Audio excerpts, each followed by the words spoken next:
दोस्तों, आज की कहानी यूनाइटेड किंगडम में भारतीय मूल के रहने वाले एक परिवार की है। इस परिवार में एक व्यक्ति, उसकी पत्नी और इन दोनों की 3 बेटियां होती हैं, जिसमें से बड़ी बेटी का नाम जेसिका होता है। जेसिका का स्वभाव लोगों के प्रति काफी हम्बल होता है और वह लोगों की मदद करने के इरादे से साल 2002 में डी मॉन्टफोर्ड यूनिवर्सिटी में फार्मास्यूटिकल की पढ़ाई करने के लिए एडमिशन लेती है। अब पढ़ाई के दौरान ही जेसिका की मुलाकात यूनिवर्सिटी में पढ़ने वाले एक लड़के से होती है।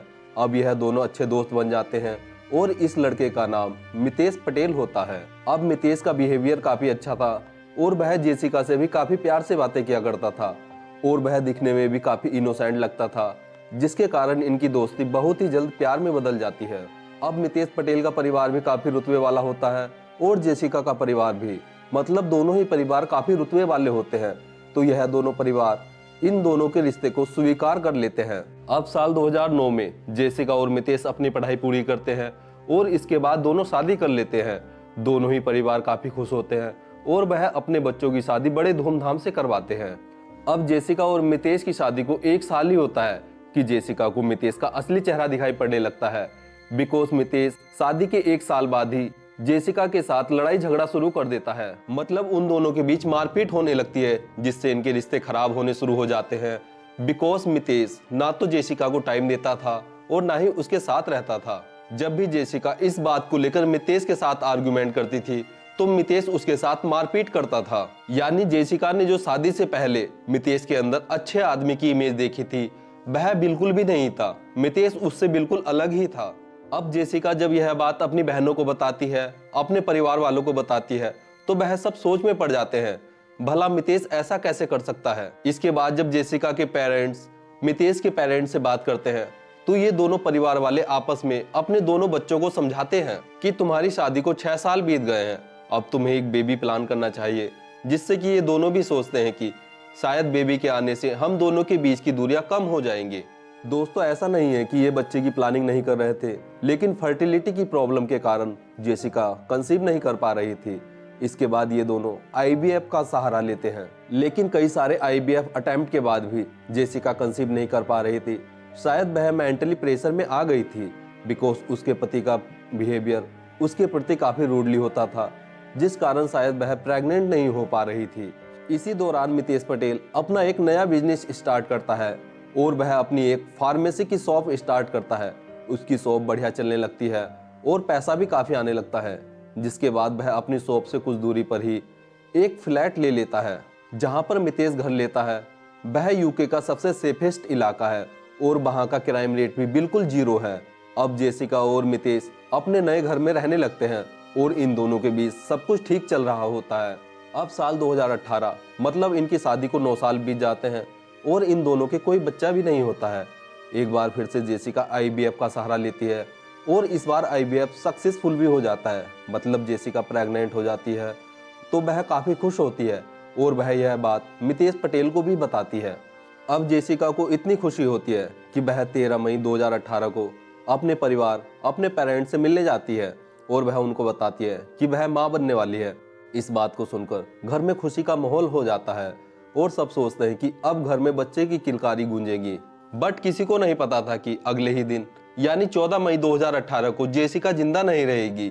उन्हें नहीं पता था कि जिस घर में आज खुशी का माहौल है, कल उसी घर में मातम होगा, मतलब जेसिका कल दुनिया छोड़कर चली जाएगी। अब दिन आता है 14 मई 2018 का, जब मितेश पटेल शाम के लगभग 8:30 बजे पुलिस को रोते हुए कॉल करके बताता है कि वह खाना लेने बाहर गया हुआ था और जब वह घर पर वापस आया तो उसकी पत्नी जेसिका के हाथ पैर बंधे हुए थे और उसके मुंह से, उसके गले से काफी खून बह रहा है और उसके पूरे मुंह को, उसके शरीर को डक्ट टेप से रैप किया हुआ है।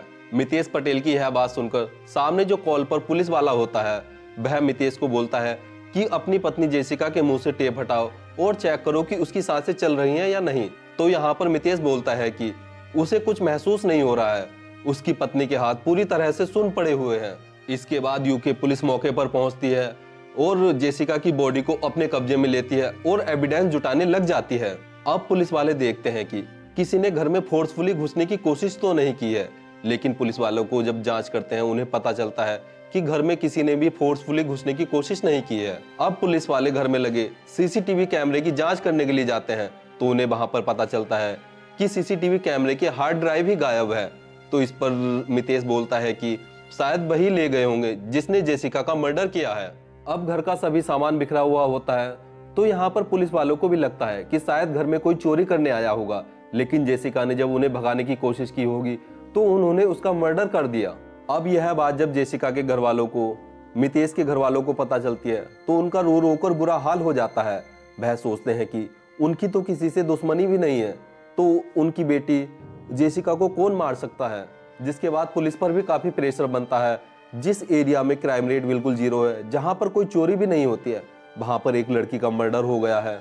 इसके बाद पुलिस वाले अपना इन्वेस्टिगेशन फास्ट कर देते हैं और वह मितेश के घर के आसपास लगे सभी सीसीटीवी कैमरों की फुटेज चेक करते हैं। तो उन्हें पता चलता है ना तो कोई मितेश के घर में गया है और ना ही वहां से कोई बाहर आया है। जिसके बाद पुलिस वालों का शक मितेश पटेल के ऊपर ही जाता है। बट पुलिस वालों के पास मितेश के खिलाफ कोई भी एविडेंस नहीं था। इसके बाद पुलिस वाले मितेश के घर की अच्छे से तलाशी लेते हैं, जहां पर उन्हें वो हार्ड ड्राइव मिलती है जो मितेश के घर के सीसीटीवी कैमरे की गायब थी, जिससे कि पुलिस का शक यकीन में बदल जाता है। अब जेसिका की हत्या के 3 दिन बाद यानी 17 मई 2018 को पुलिस मितेश पटेल को अरेस्ट करती है, जहां पर मितेश पटेल भी अपना जुर्म कबूल कर लेता है। और इसके बाद पुलिस जेसिका के पेरेंट्स को बताती है कि आपकी बेटी जेसिका की हत्या उन्हीं के दामाद मितेश पटेल ने की है। अब पुलिस सबूत जुटाने में लग जाती है, तो पुलिस को उस डक्ट टेप के ऊपर जिससे जेसिका को रैप किया गया था, उस पर भी मितेश के ही फिंगरप्रिंट मिलते हैं। इसके अलावा जब पुलिस मितेश के फोन पर googlehealth.com पर उसकी हार्ट बीट चेक करती है, तो उसकी हिस्ट्री में मितेश की हार्ट बीट 14 मई 2018 की शाम को 7 बजे से 8 बजे के बीच काफी हाई आती है, जबकि जेसिका की बिल्कुल जीरो थी, बिकॉज उसकी मृत्यु हो चुकी थी। जिससे पुलिस को पता चलता है कि 7 से 8 बजे मितेश जब जेसिका को मारने के लिए एफर्ट लगा रहा था, घर में सामान को इधर उधर बिखेर रहा था, घर में भागदौड़ कर रहा था, इस कारण उसकी हार्ट बीट बढ़ गई होगी। जब पुलिस मितेश को यह सब बताती है तो मितेश भी अपना जुर्म कबूल कर लेता है। अब पुलिस वाले मितेश से पूछते हैं कि तुमने अपनी बेबी जेसिका पटेल को क्यों मारा। तो इस पर मितेश पटेल पुलिस को बताता है कि वो एक गे है और शादी से पहले भी उसके कई सारे लड़कों के साथ फिजिकल रिलेशन थे, और जेसिका से शादी तो उसने दुनिया वालों के डर से और उसके परिवार वालों को ये ना पता चले कि उनका बेटा गे है, इस डर से की थी। आगे मितेश बताता है कि उसे लड़कियों में नहीं बल्कि लड़कों में इंटरेस्ट था, जिसके कारण उसकी पत्नी जेसिका को वह टाइम नहीं दे पाता था, जिससे कि उन दोनों के बीच काफी लड़ाई झगड़े रहते थे। अब मितेश इस रिश्ते से पीछा छुड़ाना चाहता था, तो वह जेसिका को अपने रास्ते से हटाने के बाद उसके इंश्योरेंस के पैसों को लेकर, जो लगभग 2 मिलियन के करीब थे, जो जेसिका के मरने के बाद उसको मिलते, उसे लेकर वह अपने बॉयफ्रेंड के साथ ऑस्ट्रेलिया शिफ्ट होने वाला था। इंश्योरेंस के पैसों के कारण ही उसने जेसिका को मौत के घाट उतारा। इसके बाद मितेश को सबूतों के आधार पर सजा मिलती है और उसे जेल भेज दिया जाता है। बट दोस्तों, अगर मितेश पटेल अपनी गे वाली बात अपनी पत्नी जेसिका पटेल को बताता, तो शायद वह आज सलाखों के पीछे नहीं होता। धन्यवाद।